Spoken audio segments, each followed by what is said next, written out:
Hello guys, most welcome in my YouTube channel. हमारे इस YouTube channel के ऊपर आपका स्वागत है। सबसे इम्पोर्टेंट कि हमने जो टेंस था वो लगभग कंप्लीट होने को जा रहा है और इससे संबंधित जो भी हमारे क्वेश्चन बनेंगे, किसी भी प्रकार की जो भी लेवल की एग्जाम होगी, उसके हर एक क्वेश्चन को यहाँ पर सोल्व आउट करवाया जाएगा। देखिए, आज हमारा जो टेंस का पार्ट रहेगा वो है फ्यूचर कंटिन्यूस। तो देखिए, इनसे रिलेटेड जितने भी कॉन्सेप्ट है और जिस प्रकार के टिपिकल एग्जाम्पल जो एग्जाम में आते हैं, वो भी डेफिनेटली हम यहाँ पर आपको सोल्व आउट करवाएंगे। तो देखिए, हमारा यहाँ पर जो पार्ट बनेगा आज वो है फ्यूचर कंटिन्यूस का। आज जो अपना टेंस जो पार्ट है वो कंप्लीट हो जाएगा। ठीक है, फ्यूचर कंटिन्यूस की बात करते हैं। तो देखिए, सबसे इंपॉर्टेंट जानना ये जरूरी है कि आखिर हिंदी में इसकी पहचान जो है वो किस प्रकार से बनती है, इंग्लिश में जो इसकी पहचान है वो किस प्रकार से बनेगी, इसकी एचवी क्या रहेगी, इसकी एमवी क्या रहेगी, ये सब जानना बहुत जरूरी होता है। तभी हमारे जो प्रत्येक के कॉन्सेप्ट है वो क्लियर हो पाएंगे। देखिए, अपन बात करते हैं सबसे पहले हिंदी की जो इसकी आईडी बनती है वो कौन सी होती है। देखिए, आपने देखा होगा जो कोई भी सेंटेंस होता है उसके अंत में कुछ इस तरीके से कोई वर्ड लिखा हुआ जाता है, रहा होगा, रही होगी, रहे होंगे। ये इसकी हिंदी पहचान बनती है। ठीक है, रहेगा, रहेगी, रहेंगे।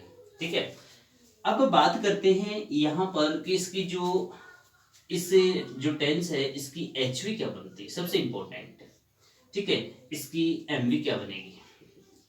देखिए, एचवी की बात करते हैं तो एचवी में यहां पर आपके रहता है सेल बी और विल बी। अब देखिए, आपको सोचना पड़ेगा कि जो सेल बी है वो आपके आई और वी के साथ यूज लिया जाता है। यानी हम सेल बी को जो यूज करेंगे वो आई और वी जब सब्जेक्ट होगा तभी हम सेल बी काम में लेंगे। ठीक है, विल बी की बात करते हैं तो इन के अलावा जो भी यहां पर अदर जो सब्जेक्ट रहेगा, ठीक है, अदर अपने जो भी सब्जेक्ट रहेंगे उस अदर सब्जेक्ट के साथ में हम यूज किसका करेंगे, विल बी का। देखिए, ध्यान से समझना, यानी एचवी फ्यूचर कंटिन्यूस टेंस की जो अपनी एचवी रहेगी यहां पर, ये एचवी रहेगी सेल बी और विल बी। कंफर्म। अब बात करते हैं कि सेल बी का यूज कहां करेंगे, तो आई और वी जब अपना सब्जेक्ट होगा तब हम सेल बी को यूज में लेंगे, और जो अपना अदर सब्जेक्ट रहेगा वहां पर हम विल बी का यूज करेंगे। देखिए, यहां पर जो ये बी है ना, वो क्या है, पार्टिकल है यहाँ पर। ठीक है, जो बाद में इसको हम लोग अच्छी तरीके से सोल्व आउट करेंगे। अभी आप इसको केवल एचवी समझे। जो यहाँ पर बी है, ये बी क्या है, वर्ब के साथ ही रहता है, लेकिन मैं इसके साथ यहाँ पर सोल्व आउट करवा रहा हूँ। ये पार्टिकल का काम कर रहा है यहाँ पर, ये पार्टिकल है यहाँ पर। ठीक है, चलो देखिए, मेन वर्ब की बात करते हैं। ठीक है, मेन वर्ब क्या है आपकी, इस टेंस के अकॉर्डिंग जो मेन वर्ब बननी चाहिए वो है वर्ब के साथ में आईएनजी। यानी वर्ब की जो फर्स्ट फॉर्म होती है उसके साथ में जब हम आईएनजी लगा देंगे तो अपनी जो वर्ब बनेगी वो फ्यूचर कंटिन्यूस की वर्ब हो जाएगी। देखिए, जहां जहां कंटिन्यूस आता है वहां वहां ऑलरेडी आपको पता है आईएनजी फॉर्म लगती है। करेक्ट, कोई दिक्कत नहीं है इसमें। ठीक है, यहां तक आपको समझ में आ गया होगा कि अपन एचवी की बात करते हैं तो एचवी सेल बी और विल बी रहता है। एमवी की बात करते हैं main verb, HV helping verb, सहायक क्रिया। मेन वर्ब मुख्य जो क्रिया है वो क्या रहेगी, वर्ब के साथ में आईएनजी आपको यहाँ पर सोल्व आउट करवाना होगा, देना होगा। कंफर्म, क्लियर और नॉट क्लियर। ठीक है, चलो देखते हैं नेक्स्ट आगे। अब हम बात करते हैं कि आखिर जो इसके कॉन्सेप्ट है वो कौन कौन से बनते हैं। ठीक है, या फिर मैं जो इसकी कॉन्सेप्ट है उससे पहले एक बार मैं सेंटेंस स्ट्रक्चर बता देता हूँ, टोटल जितने भी इसके स्ट्रक्चर बनते हैं। तो देखिए, सबसे पहले हम लोग एफर्मेटिव स्ट्रक्चर देखेंगे इसका। ठीक है, इसका एफर्मेटिव जो स्ट्रक्चर है वो कैसे बनेगा, देखिए समझने की कोशिश करना आप लोग। जैसे मैंने लिखा है, यहाँ पर सब्जेक्ट सबसे पहले आता है, यहाँ आपका सेल आता है, यहाँ आपका विल आता है, उसके बाद में बी, उसके बाद में वर्ब के साथ में आईएनजी, उसके बाद में ऑब्जेक्ट और उसके बाद अदर। ठीक है, इसको अपन यू भी लिख सकते हैं, सेल बी और विल बी, नो डाउट। ठीक है, पहला। अब देखते हैं नेगेटिव का। यहाँ पर ये चीज ध्यान देना बहुत जरूरी है क्योंकि अक्सर जो गलती होती है वो यहीं पे होती है। ठीक है, देखिए, ये आपका सब्जेक्ट है, अब नोट जो स्टूडेंट यहाँ पर देखो, मेरे यहाँ पर अलग लिखने का मीन यही है कि आप इस नोट प्रोसेस को समझ जाओ कि आखिर ये नोट लगाना कहाँ होता है। तो देखिए, मैंने पहले भी आपको बताया था कि जब भी आप नोट लगाओगे तो आप इसकी जो मेन जो एचयू है वो देखिए, तो सेल और विल, और उसके बाद में आपको लगाना है नॉट, और उसके बाद में देना है आपको बी, उसके बाद में वर्ब के साथ आईएनजी, उसके बाद में ऑब्जेक्ट, और उसके बाद में अदर वर्ड, ये सब आपको देना है। ये था अपना नेगेटिव स्ट्रक्चर, कंफर्म। ठीक है, इनका जो भी एग्जाम्पल होगा हम जब कॉन्सेप्ट तैयार कर लेंगे उसके बाद में इनका एग्जाम्पल भी सॉल्व आउट करेंगे। ठीक है, उसके बाद में देखते हैं इंटरोगेटिव का। ठीक है, इंटरोगेटिव के एग्जाम्पल के लिए देखिए, दो तरीके से इसका एग्जाम्पल बनता है। एक एचवी से शुरू होने वाला, तो एचवी यहाँ पर क्या है, सेल और विल। ठीक है, और सेल और विल के बाद में देखिए अब आपका क्या यहाँ पर क्या आना चाहिए, सब्जेक्ट आना चाहिए, उसके बाद में आपका बी आना चाहिए। कई स्टूडेंट क्या गलती कर जाते हैं, यहाँ पर सेल और विल के बाद ही वो बी दे देते हैं, जो गलत है। यहाँ पर आपको जो बी देना होगा वो सब्जेक्ट के बाद में आपको बी देना होगा। ठीक है, उसके बाद में ये सेल विल हो गया, सब्जेक्ट हो गया, बी हो गया। अब यहाँ पर वर्ब के साथ में आईएनजी आपको देना है, ऑब्जेक्ट आएगा, उसके बाद में अदर वर्ड आएगा, और उसके बाद में क्वेश्चन मार्क रहेगा। ये था अपना पहला। अब देखिए इसका सेकंड जो स्ट्रक्चर है वो क्या बनता है। यहाँ पर डेफिनेटली आपको WH वर्ड दिया होगा कोई भी। ठीक है, उस WH वर्ड के बाद में आपको सेल और विल देना है, उसके बाद में आपको सब्जेक्ट देना है, उसके बाद में आपको बी देना है, उसके बाद वर्ब के साथ आईएनजी देना है, उसके बाद में ऑब्जेक्ट देना है, उसके बाद अदर वर्ड देना है, और उसके बाद में क्वेश्चन मार्क देना है।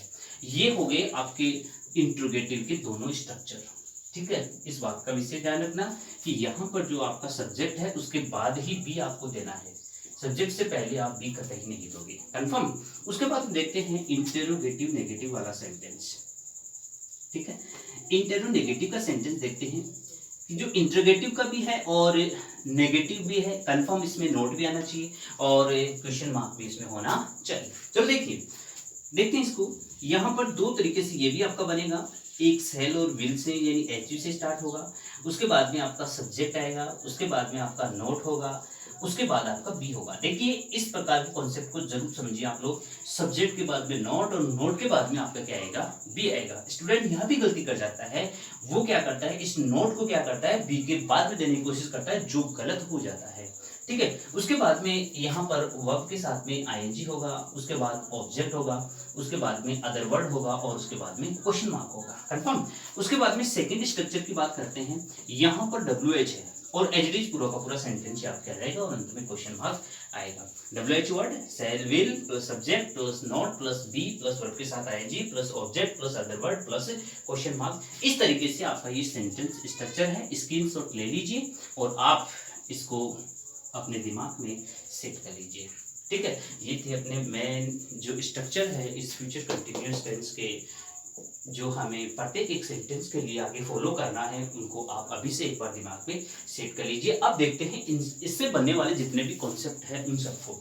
ठीक है, ये बताना पहले इसलिए जरूरी था क्योंकि अब यहाँ पर जो मैं कॉन्सेप्ट बताऊंगा आपको, वो इन सब के लिए काम करेगा, वो इसके लिए भी काम करेगा, वो इसके लिए भी काम करेगा, वो इसके लिए भी काम करेगा, वो इसके लिए भी काम करेगा, इन सब के लिए काम करेगा वो। तो इस बात का विशेष ध्यान रखना, ये जो स्ट्रक्चर है ये प्रत्येक एक कॉन्सेप्ट को फॉलो करेगा। ठीक है, क्योंकि हर एक कॉन्सेप्ट जो मैं बताऊंगा वो जो पॉजिटिव हो सकता है, वो नेगेटिव का हो सकता है, वो इंटरोगेटिव का हो सकता है। तो आप इससे जो फॉर्मेट आपके सामने दे रखा है उससे आप लोग उसको क्लियर करें। ठीक है, देखिए नेक्स्ट।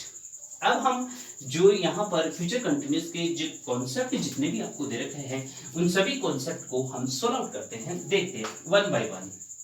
ठीक है, तो कॉन्सेप्ट नंबर फर्स्ट की बात करते हैं। देखिए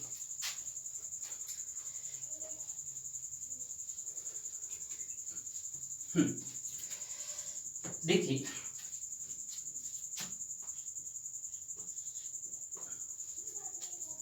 एक मिनट,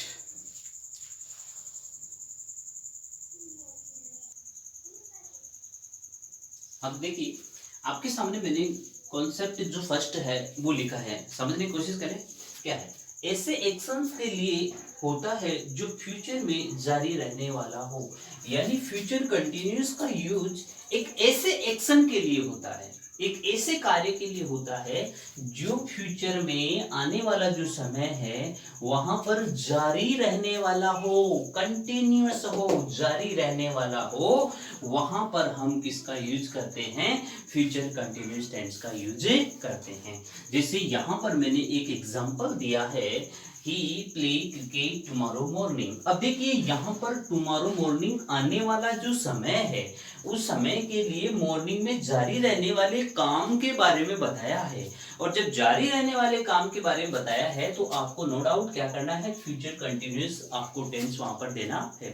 तो मेरे कॉन्सेप्ट को ध्यान से समझना, कोई भी एक ऐसा एक्शन हो जो फ्यूचर में जारी रहने वाला हो, जिसको करने में समय लग रहा हो, जो जारी हो, उस समय के लिए हम वहां पर फ्यूचर कंटिन्यूअस टेंस को यूज में लेते हैं। जैसे आपके सामने मैंने ये एग्जांपल लिखा है, और यहां पर बनने वाली जो वर्ब होगी वो क्या बनेगी, he will be playing.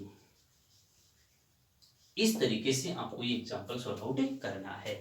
Next जो अपना कॉन्सेप्ट है वो क्या है, समझिए, फ्यूचर के सर्टेन प्रोग्राम के लिए भी, कोई भी निश्चित प्रोग्राम हो, सर्टेन का मीन क्या होता है, निश्चित, कोई भी निर्धारित निश्चित प्रोग्राम हो जो भविष्य में होने वाला हो, उसके लिए भी हम किसका प्रयोग करते हैं, फ्यूचर कंटिन्यूअस टेंस को फॉलो करते हैं। बात को समझना, क्या कह रहा है, फ्यूचर के लिए कोई सर्टेन प्रोग्राम है, कोई निश्चित प्रोग्राम रहता है, उसके लिए भी हम क्या करते हैं, इस प्रकार के टेंस को फॉलो करते हैं। तो इस जो यहाँ पर आपको एग्जांपल दिया हुआ है, इसमें देखिए क्या वर्ब बननी चाहिए, यहाँ पर अपनी जो वर्ब बनेगी इस कॉन्सेप्ट के अकॉर्डिंग वो क्या बनेगी, Manish will be meeting me tomorrow.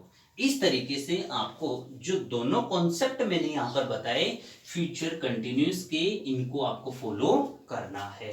और देखिए मैंने इसके ऑलरेडी चारों पार्ट आपको बता दिए हैं, एफर्मेटिव का बताया, नेगेटिव का बताया, इंट्रोगेटिव का बता दिया, इंटेरोनेगेटिव का आपको मैंने बता दिया। चारों पार्ट के लिए जो ये अपना कॉन्सेप्ट है वो इस तरीके से कवर होगा। इस सेंटेंस को आप इस तरीके से सोल्व आउट करें। नेक्स्ट देखिए, आगे अपना जो टेंस है वो है फ्यूचर परफेक्ट का, ध्यान से देखिए।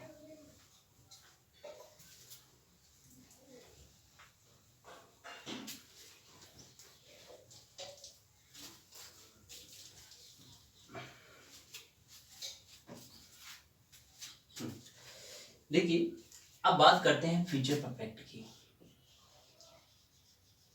फ्यूचर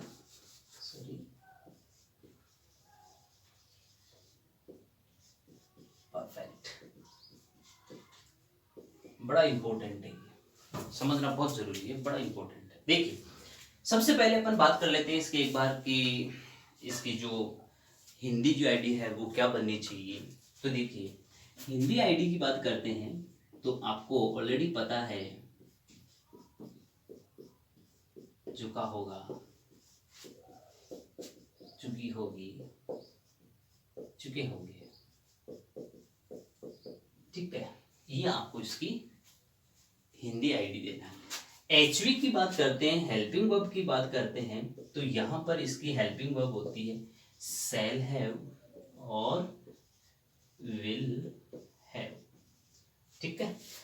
वही यहाँ पर कहानी आई और वी के साथ में आपको यूज करना है शैल हैव का, और अदर के साथ में आपका जो यहाँ पर यूज होगा वो है विल हैव का, ठीक है।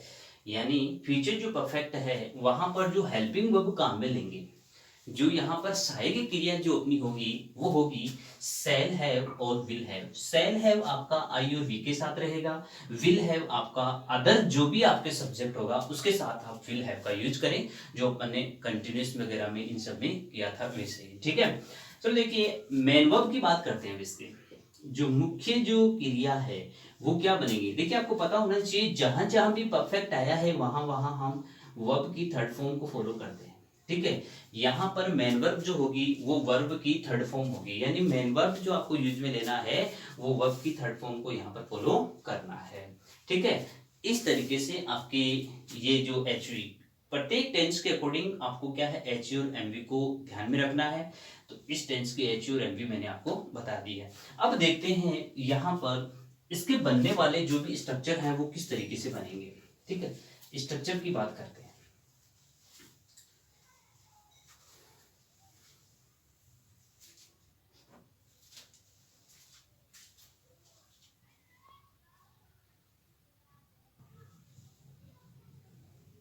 देखिए स्ट्रक्चर आपके सामने है।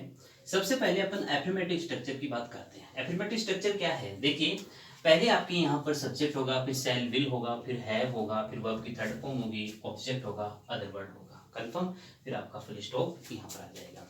ध्यान देना, सेल हैव सब्जेक्ट के बाद में सेल हैव, यहाँ पर एफर्मेटिव सेंटेंस में सेल हैव दोनों विल हैव एक साथ रहेगा, दोनों में जैसे सेल हैव आ गया सेल हैव, विल हैव है तो विल हैव। ठीक है, वर्ब की थर्ड फॉर्म ऑब्जेक्ट और अदर वर्ड। ठीक है, नेगेटिव की बात करते हैं तो अब यहाँ पर ध्यान देना, सब्जेक्ट है, सब्जेक्ट के बाद में देखिए यहाँ पर इसकी मुख्य जो एचवी है वो सेल और विल है, तो सेल और विल, उसके बाद में आपको लगाना क्या है, नॉट, और उसके बाद आपको देना है। ठीक है, अब तो मेरे जहां तक मैं सोचता हूं अब आप लोग इस कॉन्सेप्ट को समझ गए होंगे कि आपको नोट को कहाँ यूज में लेना है। ठीक है, उसके बाद में वर्ब की थर्ड फॉर्म ऑब्जेक्ट और अदर वर्ड आपको यहाँ पर देना है। उसके बाद में देखिए इंटेरोगेटिव की बात करते हैं। इंटेरोगेटिव सेंटेंस टू टाइप्स के होते हैं, एक एचवी से शुरू होता है, एक डब्ल्यूएच वर्ड से शुरू होता है। जो सेंटेंस एचवी से शुरू होगा वो कुछ इस तरीके से यहाँ पर रहेगा, उसके बाद सब्जेक्ट रहेगा, उसके बाद में यहाँ पर आपके जो भी हैव है वो देना है, वर्ब की थर्ड फॉर्म है, ऑब्जेक्ट है, अदर वर्ड है, और क्वेश्चन मार्क आपको देना है। वो डब्ल्यूएच वाला है तो डब्ल्यूएच आ जाएगा, और एच डी इसके बाद में ये खाई पूरा सेट हो जाएगा। ठीक है, इंटरोनेगेटिव की बात करते हैं तो इंटरोनेगेटिव में क्या होगा, यहाँ पर सेल और विल आएगा, सब्जेक्ट आएगा। अब देखिए सब्जेक्ट के बाद में आपको नोट देना है, तो देखिए एक चीज आप समझ गए कि नेगेटिव में जो नोट दिया जाता है वो तो एचवी के बाद में होता है। ठीक है, जो भी मुख्य एचवी होती है उसके बाद में नोट होता है, और यहां पर इंटरोनेगेटिव में जो नोट आएगा ना वो इतना ध्यान रखना सब्जेक्ट के बाद में आएगा। ये बात आप खोल के पी जाओ कि नोट आपको देना है या सब्जेक्ट के बाद में देना है। ठीक है, उसके बाद है वर्ब की थर्ड फॉर्म, ऑब्जेक्ट है, अदर वर्ड, और आपका क्वेश्चन मार्क आएगा। दूसरा है, इसका दूसरा है डब्ल्यूएच वर्ड वाला, तो डब्ल्यूएच वर्ड का कोई भी हो सकता है, और उसके बाद में डब्ल्यूएच वर्ड के बाद में सेल और विल आएगा, सब्जेक्ट आएगा, फिर उसके बाद में नोट आएगा, फिर हैव आएगा, फिर वर्ब की थर्ड फॉर्म रहेगी, ऑब्जेक्ट आएगा, और फिर अदर वर्ड आपको देना है। इस तरीके से ये आपको स्ट्रक्चर को फॉलो करना है। आगे बनने वाले जितने भी कॉन्सेप्ट होंगे उन कॉन्सेप्ट से जितने भी एग्जाम्पल बनेंगे वो सभी इन स्ट्रक्चर के ऊपर आधारित होंगे। इन स्ट्रक्चर से एग्जाम्पल यहाँ पर आपको बनाना है। ठीक है, स्क्रीनशॉट ले लीजिए इसका एक बार। देखिए नेक्स्ट,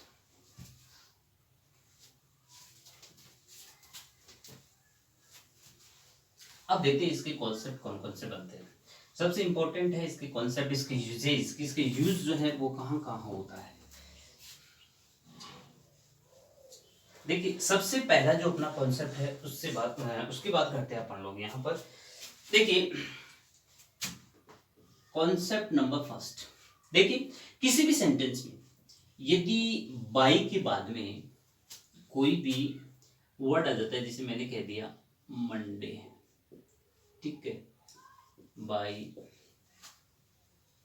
जनवरी, ठीक है, बाई नून, बाई आगे डेट वगैरह जो भी है, ठीक है, यानी बाई के बाद में जब भी इस प्रकार का एक टाइम दे दिया जाता है, ठीक है, तो ऐसी स्थिति जहां बनेगी वहां पर हमें करना क्या है।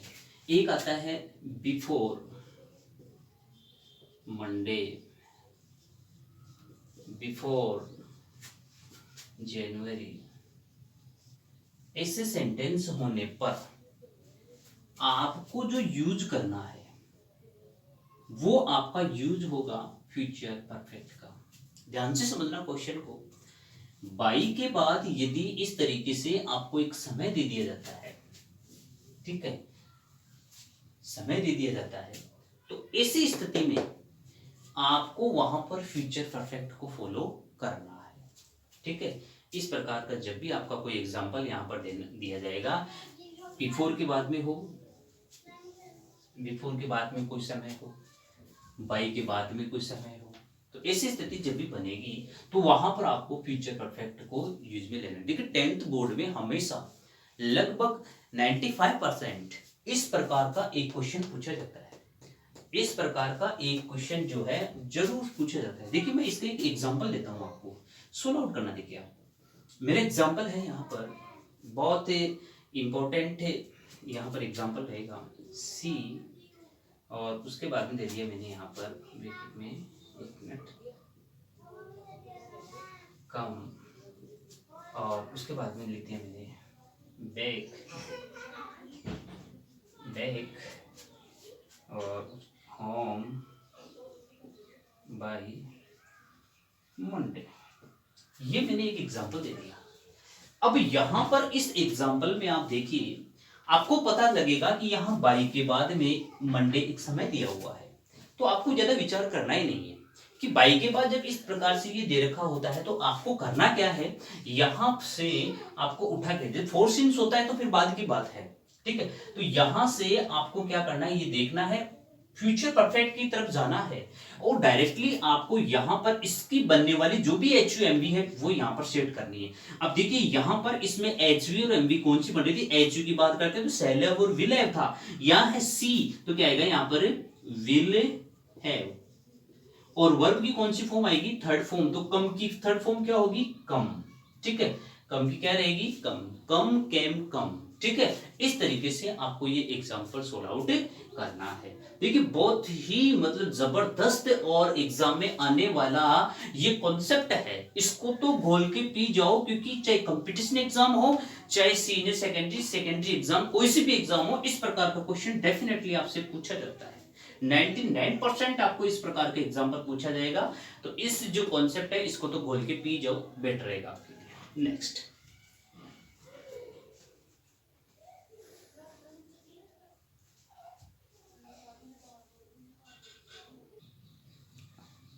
आगे वाला जो अपना कॉन्सेप्ट है उसको ध्यान से समझना, बड़ी अच्छा कॉन्सेप्ट है ये। देखिए कोई भी फ्यूचर के दो कार्य हो, इससे फ्यूचर के दो कार्य जिनमें क्या है, पहला समाप्त हो चुका हो, उन दोनों कार्यों में से जो फ्यूचर के हैं, और उन दोनों में से कोई पहला जो कार्य है या कोई एक कार्य है समाप्त हो चुका हो, तथा दूसरा कार्य बाद में हो, तो पहले समाप्त होने वाले कार्य के लिए फ्यूचर परफेक्ट टेंस व बाद वाले के लिए सिंपल प्रेजेंट टेंस को यूज में लेते हैं। देखिए कहानी को इस तरीके से समझे, हो सकता है ये समझ में नहीं आया हो, देखिए समझिए, यानी कोई भी दो काम हो रहे हैं, फ्यूचर के कोई भी काम है, दो काम है, जिनमें पहला कार्य जो पहले समाप्त हो चुका हो, तो जो कार्य पहले समाप्त हो चुका है उसके साथ तो फ्यूचर परफेक्ट को यूज में लो, और जो काम बाद में हुआ है उसके साथ में प्रेजेंट इंडेफिनिट टेंस काम में लो। बात को समझना, जो काम पहले हो गया उसके साथ तो आप क्या लो, फ्यूचर परफेक्ट लो,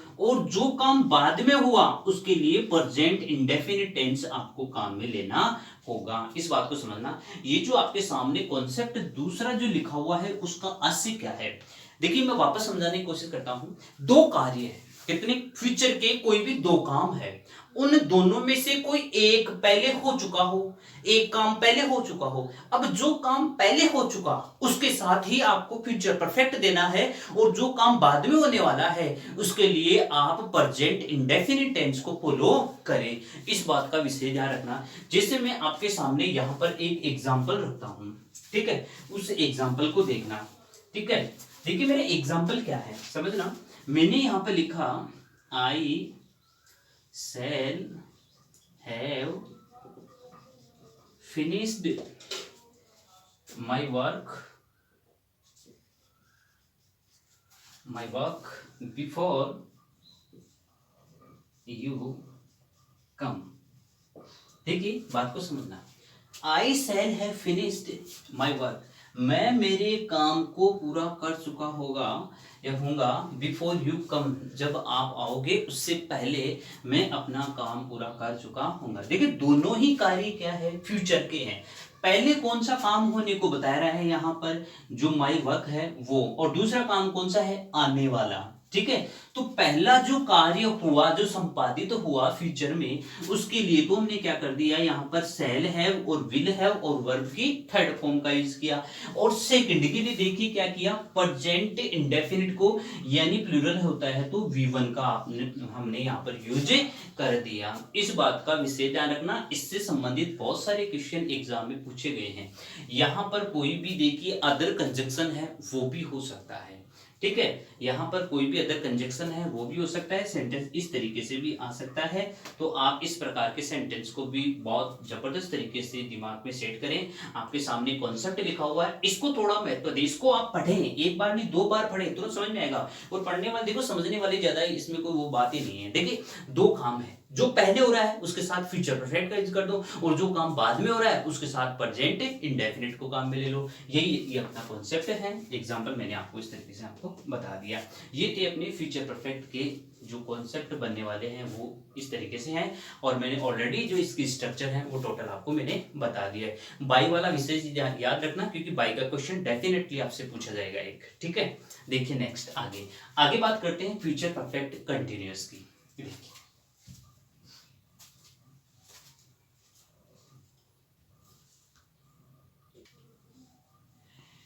देखिए आगे का जो अपना पार्ट रहेगा वो अपना पार्ट है फ्यूचर परफेक्ट कंटिन्यूअस वाला, ठीक है। Last part of the tense, tense के जो है वो लास्ट पार्ट जो है विद कॉन्सेप्ट हम पढ़ने जा रहे हैं। उसके बाद में कुछ अदर रूल्स होंगे उनको भी हम देखेंगे, और उसके बाद अन्य जो टॉपिक है जो है अपनी एग्जाम की दृष्टि से इम्पोर्टेंट है उसको भी सॉल्व आउट करेंगे, ठीक है। चलो देखिए सबसे पहले अपन बात करते हैं कि कोई भी जो अपन ने अब तक पार्ट पढ़ा उसकी हिंदी और इंग्लिश दोनों आईडी अपन ने देखी, ठीक है। तो इसकी भी हम लोग क्या करते हैं, पहले हिंदी आईडी की बात करते हैं। तो देखिए हिंदी आईडी जो है वो इसकी रहेगी, से रहा होगा,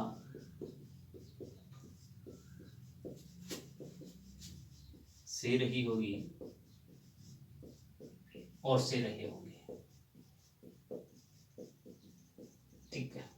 देखिए एचवी की बात करते हैं, हेल्पिंग वर्ब की बात करते हैं। तो देखिए यहाँ थोड़ा विशेष ध्यान रखना, हेल्पिंग वर्ब जो है इसकी थोड़ी लॉन्ग टर्म में जाने वाली है। सेल हैव बीन, और दूसरी रहेगी आपकी विल हैव बीन।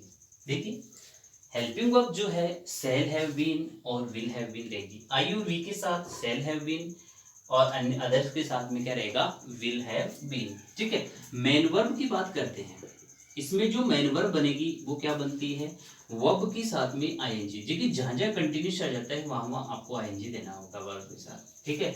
ये थोड़ा सा कॉन्सेप्ट आप अलग से भी ध्यान रखें कि जहां कंटिन्यूस आएगा वहां पर हमें क्या करना है, वर्ब के साथ आईएनजी आपको देनी है, ठीक है। ये था इसकी एच ई और ये इसकी एन बी, दोनों इस टेंस के अकॉर्डिंग आपको याद रखनी है। अब इसके हम लोग स्ट्रक्चर की बात करते हैं। सबसे ज्यादा स्टूडेंट जो कंफ्यूज होता है वो इसके स्ट्रक्चर में होता है। तो देखिए हम लोग इसके स्ट्रक्चर के ऊपर डिस्कस करते हैं। देखिए पहला जो स्ट्रक्चर है वो इसका क्या बनेगा,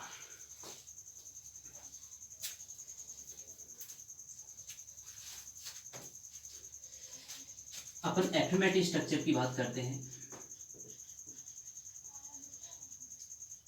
एफर्मेटिव जो स्ट्रक्चर इसका देखिए थोड़ा सा लॉन्ग होगा ये, तो मैं इसको शॉर्ट में लिख देता हूँ।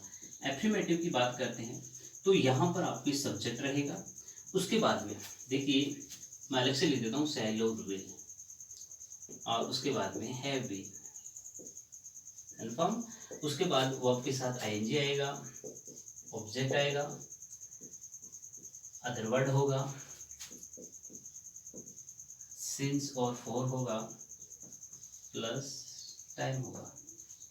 देखिए यहाँ पर जो ये टेंस होगा उसके लिए हम फ्रॉम का यूज भी करते हैं, ठीक है। Point of time, point of time के लिए अपन फ्रॉम का यूज करते हैं, ठीक है। पॉइंट ऑफ टाइम के लिए हमें किसका यूज करना है, फ्रॉम का, ठीक है। और ये तो कोई दिक्कत वाली बात ही नहीं है, और ये तो ऑलरेडी आपको वहां पर दिया हुआ मिलेगा, ये तो आपको भरना भी नहीं है। वैसे देखा जाए आपको तो ऑलरेडी यहाँ पर ये जो वर्ब पूछेगा तो वर्ब पूछेगा, आपसे ये नहीं पूछेगा, ठीक है। मैंने ऑलरेडी फिर भी बता दिया आपको, ध्यान रखें इसका, ठीक है। नेगेटिव की बात करता है तो नेगेटिव में क्या रहेगा, सब्जेक्ट, उसके बाद में सेल या विल, उसके बाद में नॉट, उसके बाद में हैव बीन, उसके बाद वर्ब के साथ आईएनजी, उसके बाद ऑब्जेक्ट, उसके बाद अदर वर्ड रहेगा, फिर उसके बाद में आपको वही फ्रॉम फॉर देना है और उसके बाद में टाइम आपको देना है। ठीक है, उसके बाद में अपन इंट्रोगेटिव की बात करते हैं। इंट्रोगेटिव जो सेंटेंस है वो क्या रहेगा, देखिए सेल और विल आपका यहाँ पर पहले आएगा। एच है ना, दो तरीके से बनेगा, एक एच से बनेगा या डब्ल्यू एच वर्ड से बनेगा। तो एच से है तो सेल और विल पहले आएगा, उसके बाद आपको सब्जेक्ट देना है, उसके बाद में आपको हैव बीन देना है। ठीक है, उसके बाद में आपको करना क्या है, वर्ब के साथ आईएनजी शिफ्ट करना है, फिर उसके बाद ऑब्जेक्ट है, उसके बाद अदर वर्ड रहेगा, उसके बाद में वही आपका फ्रॉम फॉर रहेगा और उसके बाद आपका टाइम रहेगा। ठीक है, देखिए इसमें क्वेश्चन मार्क रहेगा आगे, इसमें फुल स्टॉप रहेगा दोनों में। अब देखते हैं इसका डब्ल्यू एच वर्ड वाला भी कुछ इस तरीके से बनेगा कि यहाँ पर दिया हुआ वर्ड आपका डब्ल्यू एच वर्ड होगा, बाकी एज इट इज ऐसा कैसा आ जाएगा, नो डाउट। ठीक है, इंट्रोगेटिव नेगेटिव की बात करते हैं।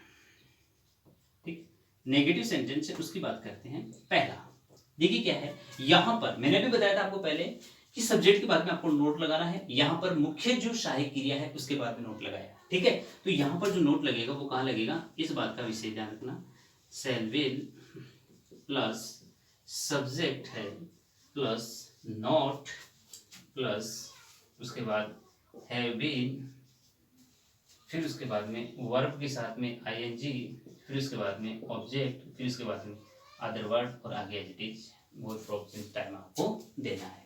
इस तरीके से आपको जो स्ट्रक्चर है वो अपना जो टेंस है फ्यूचर परफेक्ट कंटिन्यूअस टेंस, इसको इस तरीके से आपको फॉलो करना है।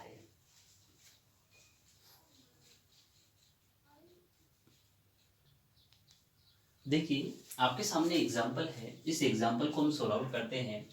तो देखिए यहाँ फ्रॉम टू o'clock आया, तो अपन लोग सेंटेंस के अकॉर्डिंग समझेंगे कि यहाँ पर हमें फ्यूचर परफेक्ट कंटिन्यूअस के अकॉर्डिंग सेंटेंस देना है।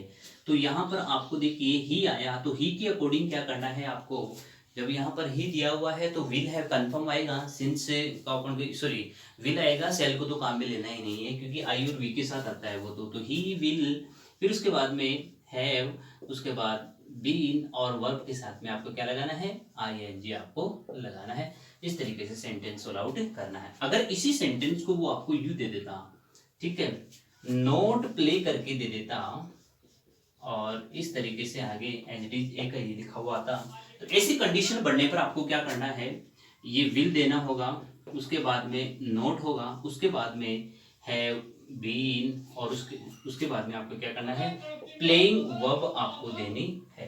ठीक है, इस तरीके से आपको अपने एग्जाम्पल को सोल्व आउट करना है। और देखिए ये हमारा अब तक का जो टेंस है, जो तीन जो पार्ट आपके टेंस के थे, प्रेजेंट था, पास्ट था, फ्यूचर था, इस तीनों के जो टाइप्स है विद एग्जाम्पल एंड कॉन्सेप्ट पूरे हुए। अब हम कुछ ऐसे रूल्स को भी पढ़ेंगे जिनको बिना टेंस के भी हम लोग जब एग्जाम में वो क्वेश्चन आएंगे तो उनको हम सोल्व आउट कर लेंगे। तो वो जो सभी रूल हैं वो आने वाली जो क्लास होगी उस आने वाली क्लास में आपको उन सभी रूलों को बताया जाएगा। ठीक है, और देखिए अब हमारी जो क्लास